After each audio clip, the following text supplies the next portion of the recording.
নারী বশীকরণ। নারী বশীকরণ নারী বশীকরণের যে তদবিরটা আপনারা নিয়ে স্ক্রিনে যে নকশাটা আপনারা দেখছেন, মাছের নকশা, এখানে মেয়ের নাম, পিতার নাম, উপরে মেয়ের নাম, মেয়ের নিচে মেয়ের মায়ের নাম নেবেন, উপরে পিতার নাম, পরে ছেলের নাম উল্লেখযুক্ত। এইভাবে যেভাবে সংখ্যাগুলো আছে এইভাবে আপনারা অঙ্কায়ন করবেন। নকশাটা কীভাবে করবেন আমি আপনাদেরকে বলছি।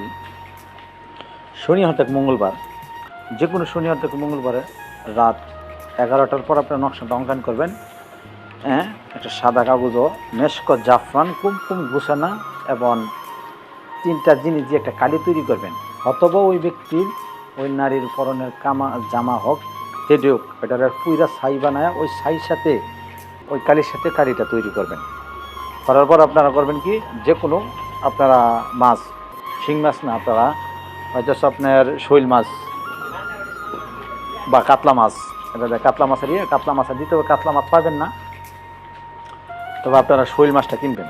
কেনার পর আপনারা এগুলোকে নদীর গভীরে এমনভাবে যাবেন, কোন ঘাটে যাবেন আপনারা নকশাটা ফলো করবেন, 100% কাজ হবে। যে কোনো নারীকে আপনি বশী করে রাখতে পারবেন, বশীকরণের কাজের জন্য 100%। এরকমের এমন জায়গায় করবেন, ওই রাত্রে দেখবেন নদীর পার, কোন নদীর পারে স্বামী স্ত্রী মিলামিশার পরে গোসল করে, কোন ঘাটে খেয়াল রাখতে হবে। এবং জানেনই যারা নদীর পার বা খালের পার পাইছে, ওই রকম জায়গায় আপনারা করতে হবে।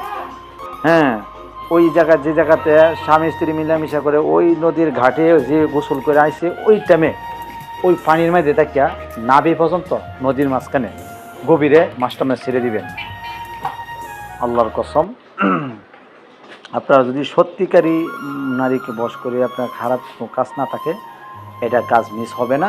তবে একটা মন্ত্র আছে, আমি মন্ত্রটা আপনার কাছে রেখে দিলাম। এই মাছের নকশাটা দিয়ে আপনারা যারা কাজ করবেন, মন্ত্রটা আমি দিয়ে দিব আমার হোয়াটসঅ্যাপ বা ইমো নাম্বারে। যারা কাজ করবেন সত্যিকারই আমার কাছে প্রমাণ সহ নেবেন, তারা করতে পারবেন। আর যারা দেশ বিদেশ থেকে বিভিন্ন জায়গা থেকে আপনারা কাজ করবেন, হোয়াটসঅ্যাপ নাম্বার আছে, যে কোনো জায়গা থেকে যোগাযোগ করতে পারবেন। রানা ভাই এইচডি চ্যানেল, আমি আপনাদের মধ্যে রানা ভাই আছি, যে কোনো মতো না। আর যদি ভিডিওটা ভালো লাগে অবশ্যই আমাদের চ্যানেলটি সাবস্ক্রাইব, লাইক, শেয়ার করে পাশে বেল বাটনটা ক্লিক করবেন। ধন্যবাদ সবাইকে, আসসালামু আলাইকুম।